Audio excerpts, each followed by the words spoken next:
Hey learners, welcome back to Soundarya Study Zone. So in the previous videos we have seen the steps in converting CFG to CNF and how to simplify CFG, right? So today let us solve the main example in converting CFG to CNF. So the given CFG is S derives AAB or epsilon and A derives BBB or AS and B derives BA or epsilon. Okay, so what is the step 1? Step 1 is to simplify the CFG, right? Step 1 is simplify the CFG. So if you have not seen the video of simplification of CFG or if you are not clear with this topic, you can't understand this, right? So go through the previous video and come back if you haven't seen that. So at first what I am going to do is I will see whether there is null production. Clear? I am going to see whether there is null production, or we can say epsilon production. So look at this. Here we have S derives epsilon. We have S derives epsilon, and then here there is no epsilon. Here there is no epsilon. Null production means right hand side there is epsilon, right? So we have S derives epsilon. So if we get this, what we have to do? We have to check whether A and B, S has epsilon, right? Now we have to check whether A and B contains this S. Look here we have A derives AS. So this contains S. So we have A derives A, yes, right? So we have to rewrite this. A derives B, B, B or A, yes. Okay, so we have to rewrite this, which means what we have to do in the case when S derives AAB, and in the case of S derives epsilon. Clear? So we will be getting it like this. A derives BBB as it is. A derives BBB or AS. How? Because at first I am taking this one. Okay. AS as it is, which means S is replaced with AB now. And then I can have A also. Why? Now S is replaced with this epsilon. So A epsilon can be written as A. Clear? Why? Because I am going to remove the null production, right? So step 1 is simplifying the CFG. So while simplifying, what we are going to do? We are going to do remove the null production, remove unit production, remove what to do? Yeah, remove left recursion. We have to do those things, right? So here I am going to remove the null production. So this A derives BBB or AS or A. We got this, okay? And then here, look here, this is very important step.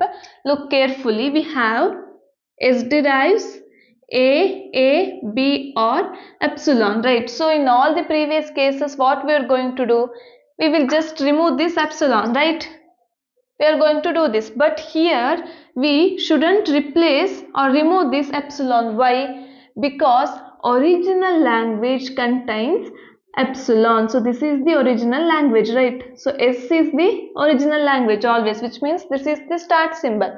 If the start symbol or original language contains epsilon, we shouldn't change or remove that. Why? Because if we remove that, the language will change. So the main law of every conversion is the language should remain the same, right? So I can't remove this epsilon. So keep it as it is. Only rewrite this A derives BBB or AS. Clear? So I rewrote everything. So I got S derives AAB or epsilon, and then I got A derives this one B, BB or AS or A, and then this one as it is, right? B derives BA or A. So first null production is done. Now elimination of useless symbols, or we can take elimination of null production is done, right? Elimination of null production done. Now elimination of unit production. We can take that. So what is the form of unit production? If the CFG is in the form of unit production, so the form is like this. A derives B, which means only one terminal on the right hand side. Is there any case? Sorry, one variable on the right hand side. Is there any case here? No, right? There is no case like A derives B or B derives C, right? So no need to simplify this unit production. And then we have useless symbol. If there is useless symbols, then we have to eliminate it, right? So how to check whether there is useless symbols? So a symbol should be generating and a symbol should be reachable, correct? If it is generating, then it should be in the form of A derives some terminal in the right hand side. Okay, generating means in the right hand side there should be some terminal, which means if there is no terminal in the right hand side, then we should remove it, right? Because this is very simple thing. Grammar is only getting accepted if there is, at the end there should be terminal, right? This is what we have discussing. So if we have to replace variable to get the terminal. So if there is terminal in the right hand side, then that is generating. If not, that is not generating.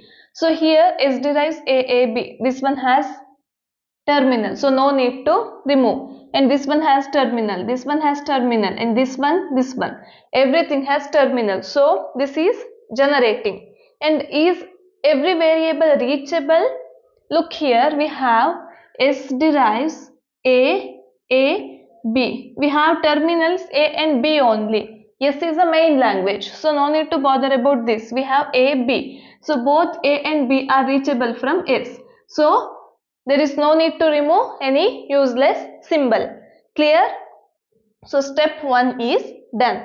Now let us do step 2. Okay. Okay, let us see the step 2. Okay, what is step 2? Step 2 is replace mixed terminal in RHS, right? Replace mixed terminal in RHS. I am telling you again, if you didn't watch the previous video, you can't understand this, right? Why? Because what is the form of CFG? Sorry, CNF. CNF means only two things are allowed. Only two things are allowed. That is A derives BC or A derives A, or A derives A only if the original language contains the epsilon. Clear? So if there is terminal, so what is it telling? So it is allowing two variables on RHS and it is allowing one terminal on RHS. Only that's it. Okay, a valid CNF is only this one. So now we have S derives A, B or epsilon, right? So now here there is terminal, but with it there are two variables. So I am going to replace a terminal with a new variable XA. So I am going to introduce, remember this one, I am going to introduce new variable XA derives A. So this one will become S derives XA, A, B or epsilon. So now just take care of this one. A derives A, which means only take care of terminals. Okay, in the step 3 we are going to replace these variables. Okay, and then we have A derives B, B or A, yes. So for A we have XA. So now introduce another new terminal for variable for B. Introduce XB derives B, which means I am replacing this terminal B with a new variable XB. Clear? So this one will become A derives, replace this B, XB, B or replace this A with this XA, which means XA, yes. Clear? Now we have this one, B derives BA or A. Okay. So now look carefully here. No need to introduce because B means XB, right? So B derives XBA, or do we need to replace this A with XA? No. Okay. So we shouldn't replace this A with XA. Why? Because we should only replace mixed terminal. But A derives A. If there is only one terminal in RHS, then this is valid, right? So no need to replace this A, keep it as it is. Remember this one, if there is only one terminal, no need to replace it, keep it as it is. Clear? So now let us move to the next step, okay? Okay, before moving to step 3, I did one mistake here. That is, I took this one, right? A derives B or AS. But while simplifying, I got new one, right? So this one I have to consider, not this. So this one, A derives B or AS or A. This one I have to consider, right? So this one I have to consider. So this one will become A. I left A, so we need to take that one also. Clear? Now step 3. So this is step 2, right? Step 2 is done. Now step 3. Step 3 is breaking long production. So step 3 is break long productions. Clear? Break long productions. Clear? Okay, so how to break this long production, which means we are working for this one. If there is more than 2 variables, then we have to break it. And look here, simply I am telling, if there is A derives B, C, D, there are 3 variables, right? But I need only 2 variables to become valid CNF. So what I have to do is, I have to replace it with B, and I am taking this C, D together and I am naming it as Y1. So B, Y1. Clear?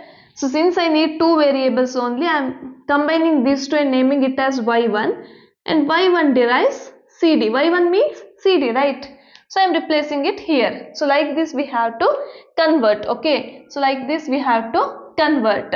So what we have to do? We have to take those things which have 3 variables. So we have S derives this one, XA,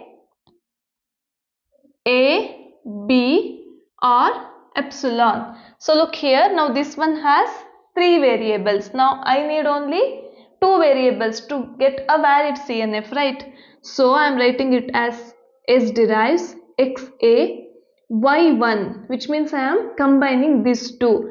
Okay, so Y1 derives A, B. Now this is valid, right? So this is x to the base A, okay, x to the base A, Y1, and Y1 means AB. And then we have this S derives epsilon 2, right? This one. Done. Now we have this A. A derives XB, B or XA, yes or A. Now look carefully. Is this one need any further simplification? No, right? There is already 2 variables and here there is only one terminal. So this is already valid. So only this one need fix, right? So we have A derives XB and replace it with Y2. This one. So Y2 derives B. Clear? So I am replacing BB with Y2. Y2 means BB. Okay. And then A derives XA. This one is base. Okay. Base. XA is as it is and A derives A as it is. Okay. Now we have this one. B derives XB, A or A. Is this need further simplification? No, because this one has 2 variable and this one only one terminal. So no need to simplify it further. Clear? So All three steps are done. Now this is valid CNF, right? So now let us write the final CNF. Okay, I will write the final CNF here by combining all those things, which means this one and this one. Okay, so final CNF, write it carefully. Okay, so final CNF is S derives XA Y1 or this one done. Is there any S again? Yes, here. So this one also we have to write, or epsilon. Clear? And for S we have this Y1. So Y1 derives A B. Done. Now we have it for A. So A derives XB, x to the base B, Y2, or this one X A, yes, or this one A derives A, right? So this one, and then for A it is done. For A we got this Y2, so Y2 derives B B. So for Y2 only this one, and then we have B derives XB A or A. Clear? So this is the final CNF. Now check whether this is valid CNF. Okay, so just for your verification. So here two variables, valid and original one contains epsilon, so this is correct. And then Y1 derives A, B, two variables. A derives XB, Y2, two, one terminal. Two variables, B derives XB, A or A. Clear? So this is how we convert CFG to CNF. I hope this video helped you. If this video helped you, don't forget to like the video, subscribe to my channel and share it with your friends. Thank you.